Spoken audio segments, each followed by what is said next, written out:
다 함께 찬송가 274장 부르시면서 화요일 새벽 예배를 하나님께 올려드리겠습니다.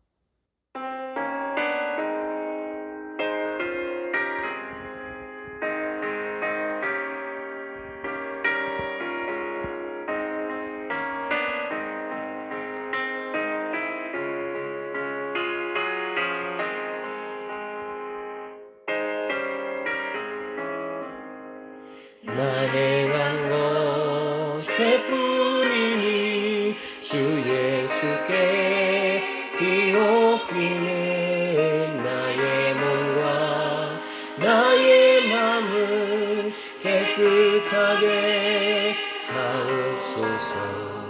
물 가지고 날 씻든지 불 가지고 데우든지 내 안과 바다 닦으사 내 모든 죄 멸하소서. 내 어둠은 밝히시니 참 기쁘고 고마우나 그보다 더 원하오니 정결한 것 주옵소서. 물 가지고 날 씻든지 불 가지고 데우든지 내 안과 바다 닦으사 내 모든 죄 멸하소서.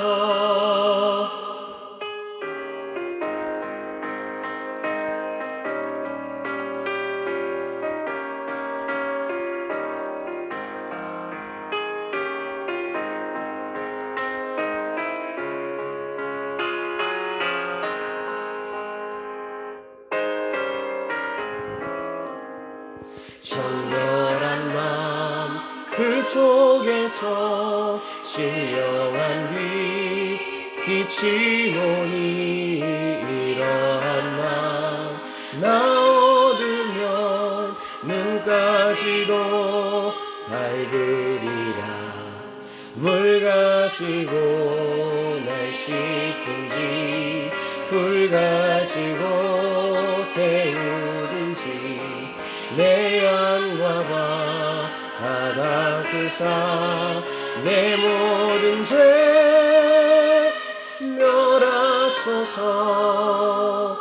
못되는 시 다 고치고 악한 생각 다 버려도 주 앞에서 정결타고 자랑치는 못하리라. 물 가지고 날 씻든지 불 가지고 데우든지 내 안과 바다 닦으사 내 모든 죄 멸하소서. 우리에게 생명과 구원을 허락하시고자 이 땅에 말씀으로 오신 하나님, 오늘 하루의 첫 시간을 하나님의 말씀 가운데 불러오셔서 듣게 하시고 기도하게 하신 은혜에 감사드립니다. 세상의 소리를 듣고 말하기 전에 가장 먼저 하나님의 말씀을 들음으로 오늘의 하루도 주님 안에 거하는 한 날이 되게 하여 주시옵소서. 역사를 주관하신 하나님, 이 나라와 민족과 또 전 세계를 위해 간절히 기도합니다. 여전히 끊이지 않는 전쟁과 자연재해로 고통스러운 시간을 보내고 있는 이들을 위로하여 주시옵소서. 도저히 감당할 수 없는 재난의 연속으로 말할 수 없는 고통을 겪고 있는 이들의 아픔에 반응하여 주시고 그들을 주님의 손으로 건져내셔서 회복해 하여 주시옵소서. 하나님, 드디어 오늘 새로운 국면을 가져올 이 나라의 지도자를 뽑는 선거일입니다. 늘 사람을 보면 실망하고 넘어지고 타락해져감을 볼 뿐이지만 우리는 하나님의 나라를 세워가는 도구로 쓰임받을 때 가장 아름다운 존재임을 깨닫게 하여 주시옵소서. 그리하여 오늘의 투표로 인해 세워질 대통령은 말로만 하는 정치가 아니라 정책과 민생이 회복되는 실행력 있는 정치가 이루어지게 하여 주시옵소서. 옳지 못한 것들은 걸러지게 하시고 오직 바르고 정당한 방법으로 이 나라를 치리할 수 있도록 지도자를 세워 주시옵소서. 또한 나아가 그가 하나님의 뜻에 합당한 자로 세워줄 수 있도록 인도하여 주시옵소서. 또한 지금 이 시간에도 고통스러운 시간을 견디며 숨지겨 예배드리는 북한의 성도들과 또 날마다 목숨을 잃어가고 있는 국민들을 불쌍히 여겨주시고 그들을 구원하여 주시옵소서. 그들을 사지로 내모는 독재 정권은 무너지게 하시고 아직도 전 세계에서 유일하게 분단되어 있는 이 한반도를 복음으로 통일시켜 주시옵소서. 우리 교회를 기억하시고 여호와로 인해 기쁨과 즐거움을 허락하실 하나님, 예배의 문을 닫는 자가 아닌 예배의 문을 여는 사람을 기다리시오니 우리 각 사람 한 사람들이 모두 하나님을 향한 예배의 문을 활짝 열 수 있는 참된 예배자들이 되게 하여 주시옵소서. 이 세상에서의 축복과 물질과 성공의 문을 열기 위해서만 사는 것이 아니라 하나님을 만날 수 있는 통로를 늘 열어둘 수 있는 믿음의 사람들이 다 될 수 있게 하여 주시옵소서. 이를 위해 가족과 자녀들의 인가 기도를 위해 간절히 기도하는 성도들이 있사오니 그들의 기도가 땅에 떨어지는 것 하나 없이 모두 하나님께 닿게 하시며 결국 그 열매의 결실을 맺는 날을 반드시 보게 하여 주시옵소서. 모든 교육자들과 사모님들과 팀사역자들과 지역장과 부지역장들 또 보이지 않는 곳에서도 수고하는 모든 성도님들을 기억하여 주시고 날마다 주님이 주시는 새 힘으로 맡은 일에 충성을 다할 수 있게 하여 주시옵소서. 특별히 자라나는 교회 학교와 청년부에도 믿음의 분별력을 허락하여 주시고 자라나는 과정 가운데에 늘 하나님의 말씀이 새겨지게 하시며 그 인생에 하나님의 일하심을 날마다 경험하며 하나님을 떠나지 않는 삶이 되게 하여 주시옵소서. 또한 이러한 소망을 가지고 살아가는 우리에게 새 성전도 허락하셨사오니 세워져가는 성전을 바라보며 우리의 소망이 주님께 있음을 날마다 깨닫게 하여 주시옵소서.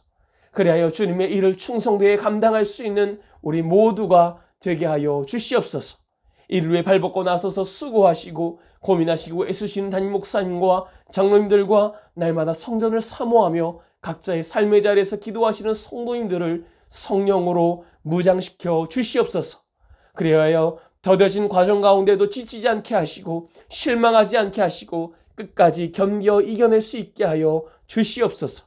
또한 관리처분 항소심에도 함께 하시어 우리 교회의 억울함을 신원하여 주시고 정당한 보상을 받아낼 수 있는 판결을 내릴 수 있도록 하나님께서 깊이 간섭하여 주시옵소서. 또한 여러 질병의 이유로 육신이 아픈 가운데에도 주님의 은혜를 사모하며 주님께 간절히 기도드리는 성도님들과 그렇지 못한 상황으로 인해 집에서 병상에서 또 요양원에서 간절히 기도하시는 성도님들을 기억하여 주시옵소서.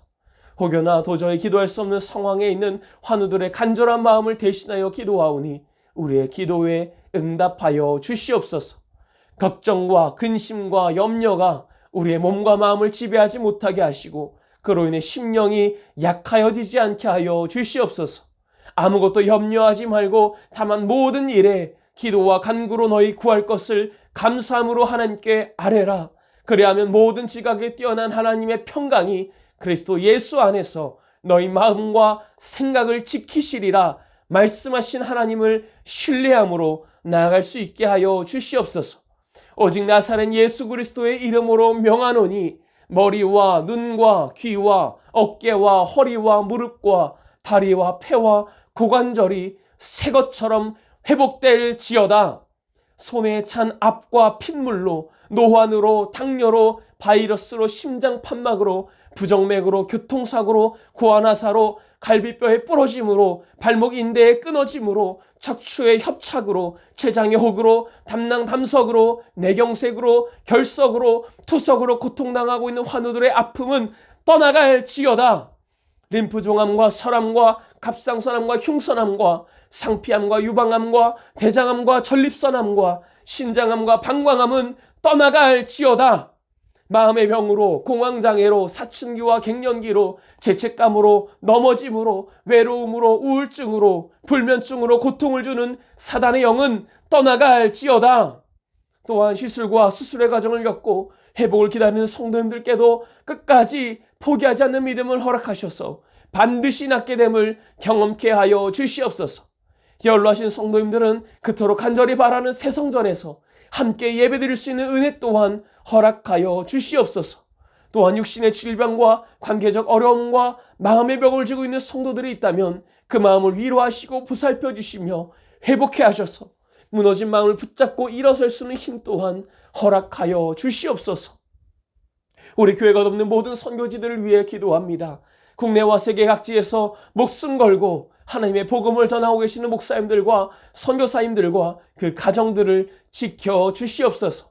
선교의 사역을 감당하실 때마다 지치지 않는 힘을 허락하여 주시고 부족함이 없고 모자람이 없도록 재정을 채워주시며 그 지역이 복음화되고 하나님의 나라를 닮아가는 선교지들이 되게 하여 주시옵소서. 이 시간에 말씀을 나눌 때에 우리들의 영안이 열리게 하시고 그 말씀을 온전히 받아 각자의 삶에서 적용하며 오늘 우리에게 주신 하루를 주님과 동행하며 말씀으로 승리케 하여 주시옵소서. 우리 주 예수 그리스도의 이름으로 간절히 기도하옵나이다. 아멘. 오늘의 성경 말씀은 사사기 19장의 말씀입니다. 사사기 19장의 말씀을 PRS 성경 읽기로 함께 읽고 말씀 나누겠습니다. 제19장.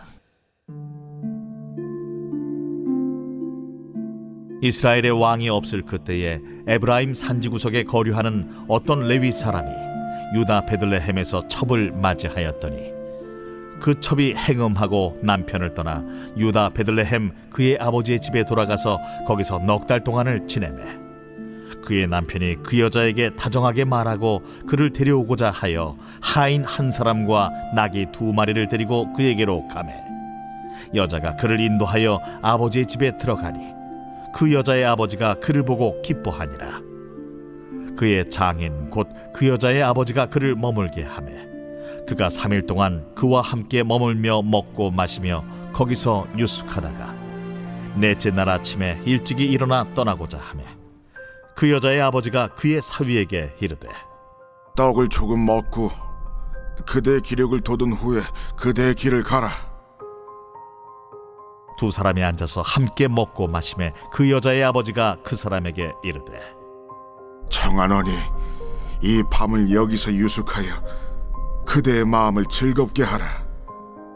그 사람이 일어나서 가고자 하되 그의 장인의 간청으로 거기서 다시 유숙하더니 5째 날 아침에 일찍이 일어나 떠나고자 하매 그 여자의 아버지가 이르되 청하노니 그대의 기력을 돋우고 해가 기울도록 머물라. 하므로 두 사람이 함께 먹고 그 사람이 첩과 하인과 더불어 일어나 떠나고자 하매 그의 장인 곧 그 여자의 아버지가 그에게 이르되 보라, 이제 날이 저물어가니 청하건대 이 밤도 유숙하라. 보라, 해가 기울었느니라.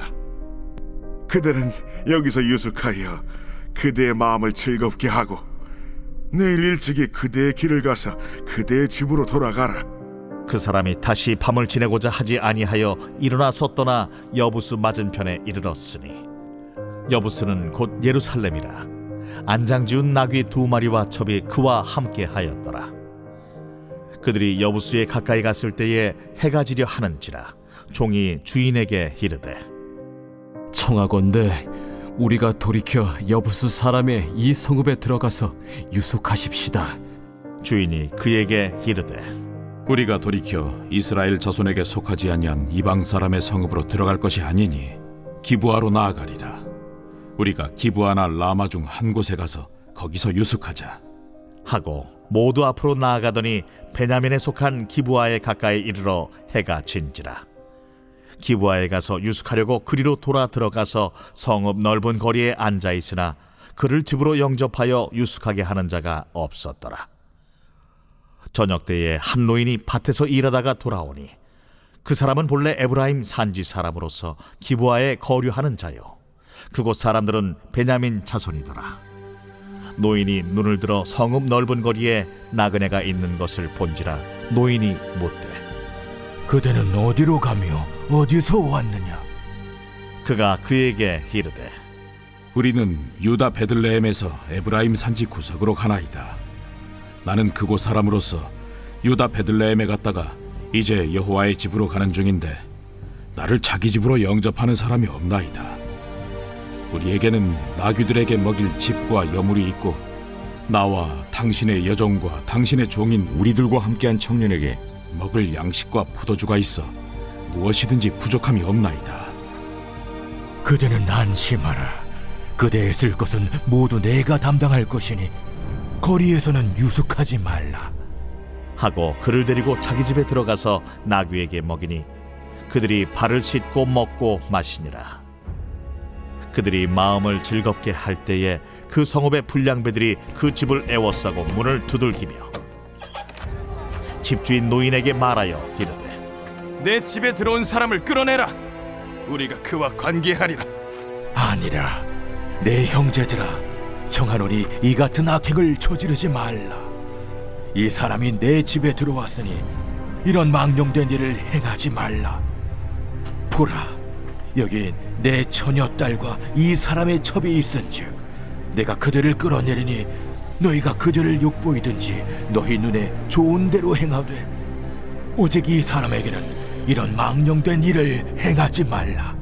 하나 무리가 듣지 아니하므로 그 사람이 자기 첩을 붙잡아 그들에게 밖으로 끌어내매 그들이 그 여자와 관계하였고 밤새도록 그 여자를 능욕하다가 새벽 미명에 놓은지라. 동틀 때에 여인이 자기의 주인이 있는 그 사람의 집문에 이르러 엎드러져 밟기까지 거기 엎드러져 있더라. 그의 주인이 일찍이 일어나 집문을 열고 떠나고자 하더니 그 여인이 집문에 엎드러져 있고 그의 두 손이 문지방에 있는 것을 보고 그에게 이르되 일어나라, 우리가 떠나가자. 하나 아무 대답이 없는지라. 이에 그의 시체를 나귀에 싣고 행하여 자기 곳에 돌아가서 그 집에 이르러서는 칼을 가지고 자기 첩의 시체를 거두어 그 마디를 찍어 12덩이에 나누고 그것을 이스라엘 사방에 두루 보냈네. 그것을 보는 자가 다 이르되 이스라엘 자손이 애굽 땅에서 올라온 날부터 오늘까지 이런 일은 일어나지도 아니하였고 보지도 못하였도다. 이 일을 생각하고 상의한 후에 말하자 하니라. 할렐루야. 하루의 첫 시간을 주님께 온전히 구별하여 예배드리며 이 하루를 말씀으로 시작하는 여러분 모두에게 하나님의 보호하심과 인도하심이 함께 하시기를 주님의 이름으로 간절히 소망합니다. 사사기 19장부터 21장까지는 두 가지의 중요한 이야기를 기록하게 됩니다.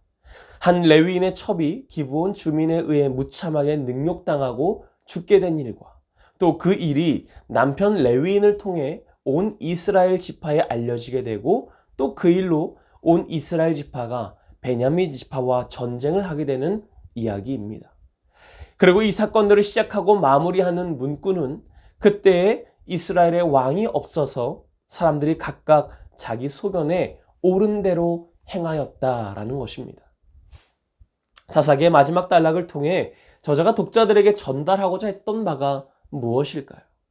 훗날 예언자 호세아는 이스라엘의 범죄에 대하여 이스라엘아, 네가 기브아 시대로부터 범죄하더니 지금까지 죄를 짓는구나 라고 말합니다.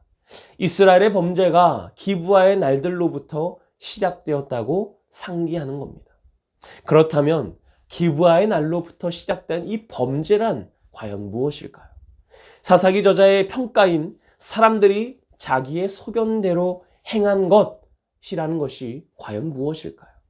단순히 베냐민 주민들이 한 여성에게 행한 윤간과 살인 행각의 사건만을 말하는 것일까요?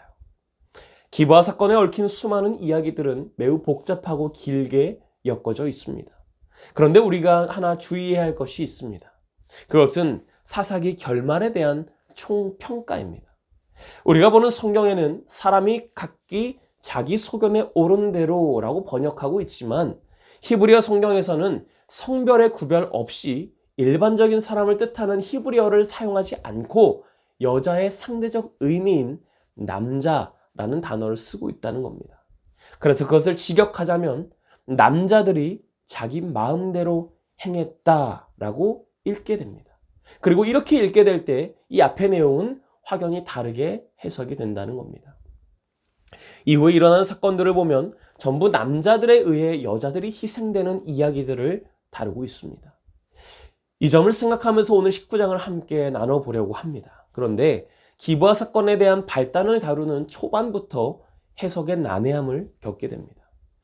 어떤 레위인이 첩을 맞이하게 되었는데 2절을 보면 그 첩이 행음하고 남편을 떠나 유다 베들레헴 그의 아버지의 집에 돌아갔다라고 기록합니다. 그런데 이 구절을 표준 세번역과 공동번역에서는 조금 다르게 표현합니다. 그러나 무슨 일로 화가 난 그 여자는 그를 떠나 유다 땅의 베들레헴에 있는 자기 친정집으로 돌아갔다라는 것입니다. 행음하다라는 뜻을 가진 히브리어 단어 짜나라는 이 단어는 반드시 행음하다라는 뜻만을 가지고 있지는 않습니다. 화내다, 증오하다라는 뜻도 가지고 있습니다.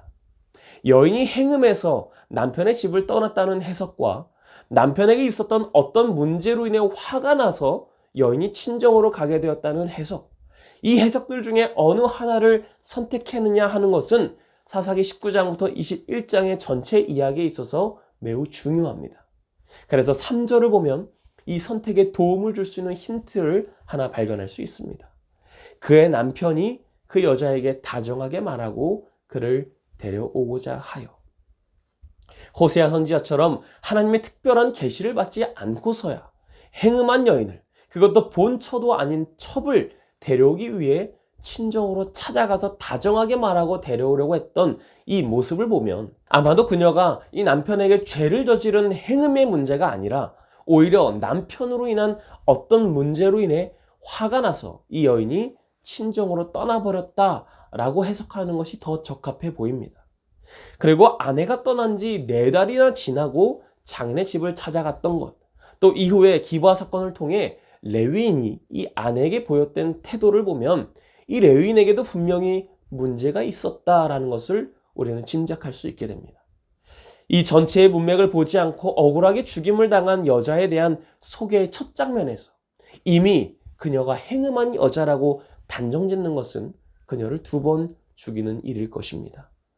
그렇게 레위인이 처가에 가서 머물게 된 이야기를 다루고 난 이후에 16절부터는 이 레위인과 아내가 기브아의 한 노인의 집에 머물게 된 이야기로 전환이 됩니다. 레위인과 아내가 집으로 돌아가던 중에 이미 해가 지고 있었기 때문에 기브아 지역에 가서 유숙을 하려고 했습니다. 그런데 이때 한 노인의 배려로 그 집에 들어가서 하룻밤을 묵고자 합니다. 그러자 그 노인의 집으로 기브아의 불량배들이 찾아오게 됩니다. 이 불량배들은 레위인을 끌어내어서 자기들과 관계할 것을 요구합니다. 이 관계는 단순히 성적인 관계를 넘어서 악하고 수치스러운 일들을 포함하는 것이었습니다. 또한 남자가 남자에게 행하는 것만을 말하는 것이 아니라 남녀 모두에게 해당하는 악하고 수치스러운 일이었습니다. 결국 노인은 나그네와 이방인을 돌보아야 하는 이 언약 규정을 따르고 또 자신도 그 성읍에 임시로 살고 있었기 때문에 외부인이었던 이 레위인과 그 가족들을 보호하고자 자신의 처녀 딸을 불량배들에게 내어주려고 합니다. 사실 이 일도 너무나 잘못된 것입니다. 한 번도 본 적 없는 외부인을 보호하려고 자신의 처녀 딸을 불량배들에게 내어주려고 했던 이 노인의 태도 또한 잘못된 남성의 모습을 저자는 꼬집고 있는 겁니다. 이 일은 마치 아브라함의 조카 롯이 죄악의 도시 소돔과 고모라에서 겪었던 일들을 생각나게 합니다. 그 순간 노인의 보호에 감동을 받았는지 레위인은 불량배들에게 자신의 첩을 내어줍니다. 여러분, 이것이 과연 의리 있고 정의로운 행동이라고 할 수 있습니까? 결국 레위인이 장인의 집으로 가서 아내를 데려오고 또 설득했던 모든 행위가 과연 사랑에서 비롯되었는 것인지를 의심하게 만드는 것입니다. 남편의 허물로 인해 그 남편을 떠나서 친정으로 갔던 여인은 그 남편을 모두 용서한 것인지는 모르지만 그 남편을 믿고 다시 따라 나섰습니다. 그런데 기브아에서 남편의 처절한 배신 속에 다른 남자들에 의해 동이 틀 때까지 몹쓸 짓을 당하고서야 다시 남편이 있는 그 노인의 집 문 앞에 쓰러져 아침이 밝을 때까지 그 누구의 관심도 없이 이 여인은 방치됩니다. 여기서 레위인과 그 노인이 밤새 했던 일이 무엇일까요? 그 여인이 무사히 돌아오기를 애타게 기다리기라도 했을까요?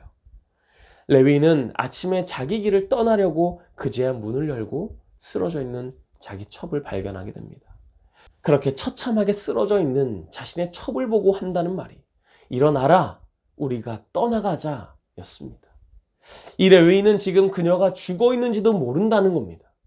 불량배들이 밤새 자기들의 뜻대로 여인을 능욕하는 동안 레위인과 노인은 그저 숨어 있기만 했던 것입니다.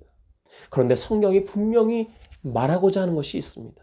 비록 그녀는 기브아의 불량배들로 인해서 죽음에 이르는 고통을 당했지만 그들이 그녀를 직접적으로 죽이지는 않았다는 겁니다.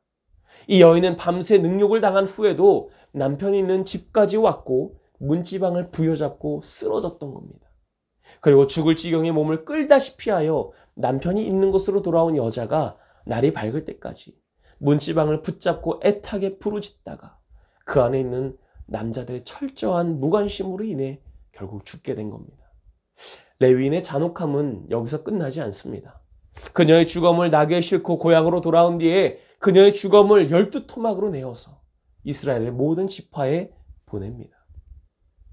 이스라엘 온 지파가 벌이는 피해 전쟁의 시작을 알리는 행위였습니다.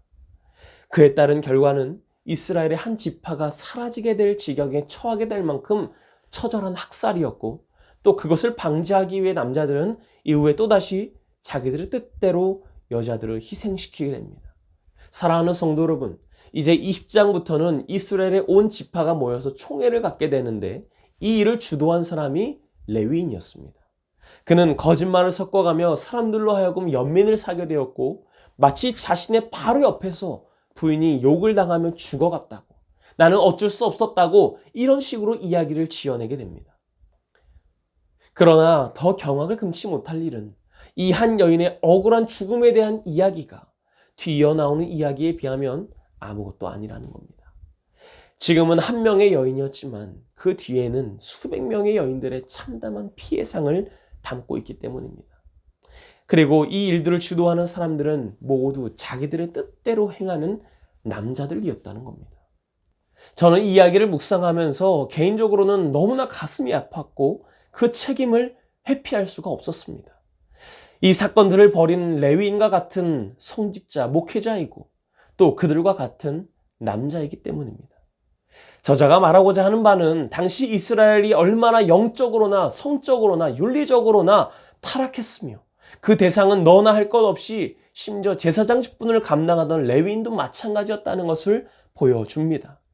이스라엘 백성들을 하나님께로 인도해야 할 책임을 가진 레위인이 일반 백성들처럼 돈으로 여자를 마음대로 사고 부릴 수 있는 물건처럼 여기게 됩니다.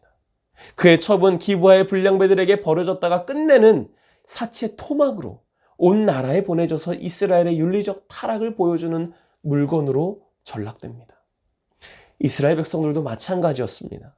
사체 토막을 보고도 이를 제대로 조사해보지도 않고 모여서 한다는 것이 누구의 잘못인가를 탓하며 전쟁을 준비한다는 것이었습니다. 그들은 이에 대한 변명을 오늘 1절에서도 말하듯 이스라엘에 왕이 없을 그때에 라고 말합니다. 자기들을 다스릴 왕이 없기 때문에 우리가 타락했다라는 것입니다. 그들은 자기들의 진정한 왕이 누구인지를 깨닫지 못한 겁니다. 노예로 살았던 애굽을 탈출하게 하시고 광야에서도 그들을 먹이시고 입히시고 재우시며 가나안 땅으로 들어가게 하신 여호와 하나님을 자신들의 왕으로 섬기지 않았던 겁니다. 그래 놓고서는 자기들에게 왕이 없다며 각자가 생각하기에 옳은 대로 행한 겁니다. 이것이 하나님께서 보시기에 악한 것이었기에 그들을 구원하고자 사사들을 보내셨던 겁니다. 그럼에도 회개하지 않는 그들은 결국 피를 보게 되었고 수많은 시간이 흘러서야 하나님 그들에게 왕을 세워주십니다. 영적인 눈이 어두워지고 또 자신의 생각이 옳다고만 생각하는 일이 얼마나 무서운 일인지를 보여주는 오늘의 이야기를 통해 우리는 영적으로 예민해져야 함을 깨달을 수 있기를 바랍니다. 그 예민함은 하나님의 말씀을 묵상하고 또 말씀을 통해 우리에게 주시는 메시지를 분별할 때 얻게 되는 것입니다. 그렇기에 예배를 가까이 하고 또 말씀을 가까이 하며 하나님을 날마다 찾고 또 찾고 부르짖어야 할 것입니다. 그렇게 될 때 하나님의 말씀을 받고 영적으로 예민해지며 진정한 옳고 그름을 분별할 수 있게 되는 저와 여러분들의 모습이 되시기를 주님의 이름으로 간절히 축원합니다. 함께 기도하겠습니다. 자기의 소견에 옳은 대로 행하는 것이 하나님께서 보시기에 악이었음을 다시 한번 깨닫게 하시니 감사합니다. 내 생각과 판단이 하나님의 뜻을 가리우지 않게 하여 주시고 하나님의 시선으로 세상을 바라보고 정의와 긍휼로 이 땅을 다스리시는 하나님만을 바라보며 살게 하여 주시옵소서. 그리하여 이 땅을 살아가는 짧은 시간 동안 오직 하나님의 편에 서 있을 수 있는 우리가 되게 하여 주시옵소서. 또한 우리 교회 7가지 기도 제목을 가지고 함께 기도하시고 특별히 교회 건축과 항소심 재판을 위해서 환우들의 치유와 우리가 가져온 모든 기도의 제목들을 간절히 기도하신 후에 삶의 자리로 돌아가겠습니다.